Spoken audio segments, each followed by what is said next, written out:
എന്റെ main item എന്ന് പറയുന്നത് അഡാപ്റ്റിംഗ് കപ്പാസിറ്റി. 7th വരെ ഞാൻ ICSE ആയിരുന്നു. 8th എന്നെ സ്റ്റേറ്റ് സിലബസിലേക്ക് മാറ്റി. പക്ഷെ ഞാൻ ഈസി ആയിട്ട് സ്വിച്ച് ചെയ്തു. അത്ര ഓക്കെ. അപ്പോൾ ഈ ക്യാരക്ടർ പറയുന്ന അയാൾ എന്ത് സിറ്റുവേഷൻ വന്നാലും അതുമായിട്ട് അഡ്ജസ്റ്റ് ചെയ്യും അല്ലെങ്കിൽ അഡാപ്റ്റ് ചെയ്യുമെന്നാണ്. സെൽസും ഇങ്ങനെ കോൺസ്റ്റൻ്റ്ലി അതിൻ്റെ സിറ്റുവേഷൻസുമായിട്ട് അഡോപ്റ്റ് ചെയ്തുകൊണ്ടിരിക്കും. അതിൻ്റെ സൈസ് മാറാം, നമ്പർ കൂടുകയോ കുറയുകയോ ചെയ്യാം, അതിൻ്റെ ഫീനോടൈപ്പും അപ്പിയറൻസും മെറ്റബോളിക് ആക്ടിവിറ്റിയും മാറാം. ഇതെല്ലാം ചേർത്തിട്ടാണ് നമ്മൾ അഡാപ്റ്റേഷൻസ് എന്ന് പറയുന്നത്. അതെല്ലാം റിവേഴ്സിബിൾ ചേഞ്ചസ്. ആ ചേഞ്ചസിൽ ഇൻസൈറ്റ് ചെയ്യുന്ന അല്ലെങ്കിൽ സ്റ്റിമുലേറ്റ് ചെയ്യുന്ന എൻവയറമെൻ്റൽ റിക്വയർമെൻറ്റ് ഇല്ലാതായി കഴിഞ്ഞാൽ അത് റിവേർട്ട് ചെയ്ത് പഴയ അപ്പിയറൻസിലേക്കോ പഴയ മെറ്റബോളിക് ആക്ടിവിറ്റിയിലേക്കോ എല്ലാം തിരിച്ചു പോകും. അപ്പോൾ ഇതിനെല്ലാം ചേർത്തിട്ടാണ് നമ്മൾ അഡാപ്റ്റേഷൻസ് എന്ന് പറയുന്നത്. മെയിനായിട്ടുള്ള അഡാപ്റ്റേഷൻസ് ഹൈപ്പർട്രോഫി എന്ന് വെച്ചാൽ സെല്ലിൻ്റെ സൈസ് കൂടുന്നു, ഹൈപ്പർപ്ലേസിയ എന്ന് വെച്ചാൽ സെല്ലിൻ്റെ നമ്പർ കൂടുന്നു, അട്രോഫി എന്ന് വെച്ചാൽ സെല്ല് ചെറുതാവുന്നു, അതായത് സൈസ് അല്ലെങ്കിൽ നമ്പർ കുറയുന്നു, മെറ്റാപ്ലേസിയ എന്ന് വെച്ചാൽ അതിൻ്റെ അപ്പിയറൻസ് മാറുന്നു. ഇത്രയും ചേർത്താണ് അഡാപ്റ്റേഷൻസ് എന്ന് പറയുന്നത്. അതിൽ first one is hypertrophy. Hypertrophy എന്ന് വെച്ചാൽ സെല്ലിൻ്റെ സൈസ് കൂടും, നമ്പർ കൂടുന്നില്ല, സെല്ല് ഡിവൈഡ് ചെയ്യുന്നില്ല, size is increasing. So as a result of it the organ also increases in size. അപ്പോൾ ഇവിടെ ഒരു കൊളാപ്സ് ചെയ്ത് കിടക്കുന്ന ഒരു നോൺ ഗ്രാവിറ്റി യൂട്രസ് പ്രഗ്നൻ്റ് ആകുമ്പോൾ to accommodate the fetus its muscles is increasing in size. Again skeletal muscles also. നമ്മൾ ജിമ്മിലൊക്കെ പോയി നിസ്സാരം എന്ന് പറഞ്ഞ വെയിറ്റ് ലിഫ്റ്റ് ചെയ്യുമ്പോൾ skeletal muscles will increase in size. ഇതൊക്കെ ഫിസിയോളജിക്കൽ ഹൈപ്പർട്രോഫിയുടെ എക്സാമ്പിൾസ് ആണെങ്കിൽ we have examples of pathological hypertrophy also. അതിൻ്റെ ബെസ്റ്റ് എക്സാമ്പിൾ ഹാർട്ട് മസിൽ. ഹാർട്ടിൻ്റെ വർക്ക് ലോഡ് കൂടുകയാണെങ്കിൽ, ഫോർ എക്സാമ്പിൾ എന്താണ് ഹാർട്ടിൻ്റെ വർക്ക് എന്ന് പറയുന്നത്? Chronic hemodynamic overload, hypertension വരിക, വാൽവുലർ ഇൻസഫിഷ്യൻസി വരിക. അപ്പോൾ heart has to pump against more work, especially ventricles, left ventricles അപ്പം ഹൈപ്പർട്രോഫിഡ് ആവും. ഒരു 1.5 സെൻറ്റിമീറ്ററൊക്കെയുള്ള ലെഫ്റ്റ് വെൻട്രിക്കിളിൻ്റെ വോള് 2.53 സെൻറ്റിമീറ്റർ തിക്നെസ്സിലേക്ക് പോകാൻ തുടങ്ങും. That is called left ventricular hypertrophy. അതിന് അതിൻ്റേതായ ക്ലിനിക്കൽ പ്രോബ്ലംസ് ഉണ്ട്, അതിന് അതിൻ്റേതായ ഡയഗ്നോസ്റ്റിക് മെത്തേഡ്സ് ഉണ്ട്. അത് നല്ലതാണോ എന്ന് ചോദിച്ചാൽ ഷോർട്ട് ടേം ബെനിഫിറ്റ് ഉണ്ടെന്നല്ലാതെ ലോങ് ടേം ഈ ഹൈപ്പർട്രോഫിഡ് ആയിട്ടുള്ള ഹാർട്ടിന് പ്രപ്പോർഷനേറ്റ് ബ്ലഡ് കിട്ടിയില്ലെങ്കിൽ ഇഷ്കീമിയ വരാൻ ചാൻസ് ഉണ്ട്, ഹാർട്ട് ഫെയിലിയർ വരാൻ ചാൻസ് ഉണ്ട്. അപ്പോൾ long run it is not good. അപ്പോൾ അത് that is called left ventricular hypertrophy. അതിനെപ്പറ്റി നിങ്ങൾക്ക് വായിക്കാം. പിന്നെ ഇതിൻ്റെ മെക്കാനിസം, എങ്ങനെയാണ് സെൽ സൈസ് കൂടുന്നത് എന്നുള്ളതാണ്. ഇതിൻ്റെ മെക്കാനിസം നമ്മൾ ജിമ്മിലൊക്കെ പോയി മസിൽ എടുക്കുമ്പോഴും മസിൽ വലുതാവൻ പ്രോട്ടീൻ പൊടി കഴിക്കുകയാണ് ചെയ്യുന്നത്. ഇവിടെയും പ്രോട്ടീൻ സിന്തസിസ് വഴിയാണ് സെൽ സൈസ് കൂടുന്നത്. അതിൻ്റെ സിഗ്നലിംഗ് മെക്കാനിസംസ് ഉണ്ട്. പിന്നെ ഓർഗനൽസിന് മാത്രമായിട്ട് ഹൈപ്പർട്രോഫി വരാം. ഫോർ എക്സാമ്പിൾ നമ്മുടെ ഹെപ്പറ്റോസൈറ്റ്സിൽ സ്മൂത്ത് എൻഡോപ്ലാസ്മിക് റെറ്റിക്കുലം ഉണ്ട്. ചില മരുന്നുകൾ, ഫോർ എക്സാമ്പിൾ ബാർബിറ്റുറേറ്റ്സ്, ഇതിനൊക്കെ ഹാൻഡിൽ ചെയ്യുന്നത് P450 ഓക്സിഡൈസസ് എന്ന് പറഞ്ഞ എൻസൈംസ് ആണ്.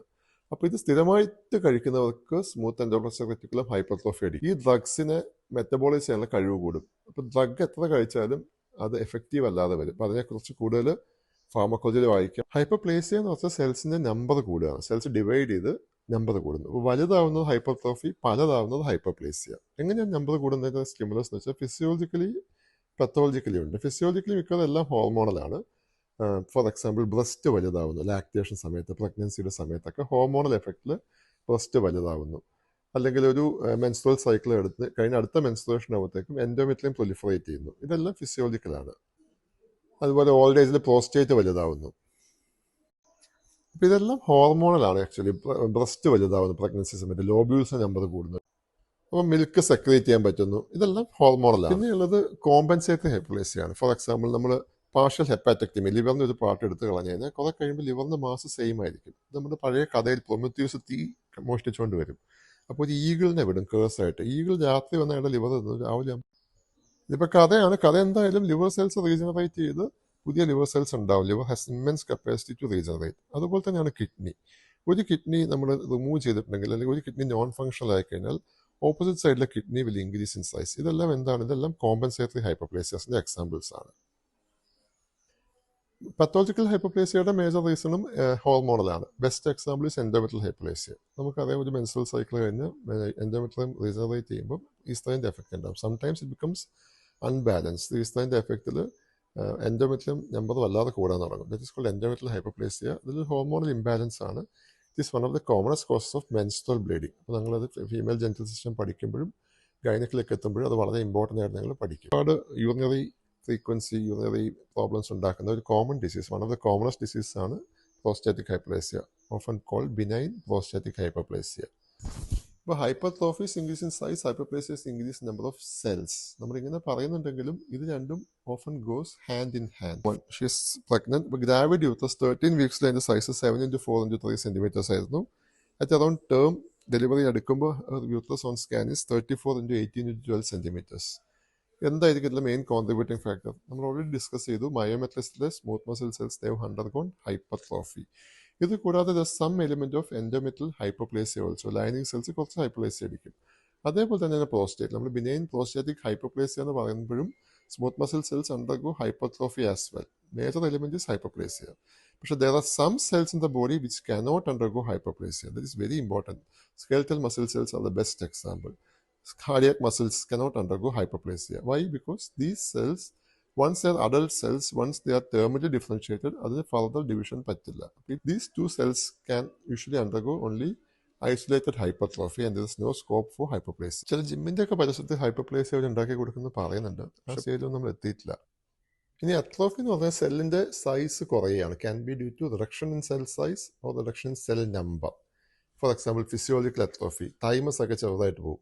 അല്ലെങ്കിൽ ബ്രസ്റ്റും യൂട്രസും ഒക്കെ നമ്മൾ ഹൈപ്പർട്രോഫി ഹൈപ്പർപ്ലേസിയ ഒക്കെ പഠിച്ചു. ഒരു ഹോർമോണൽ സ്റ്റിമുലസ് കാരണമാണ് സംഭവിക്കുന്നത്.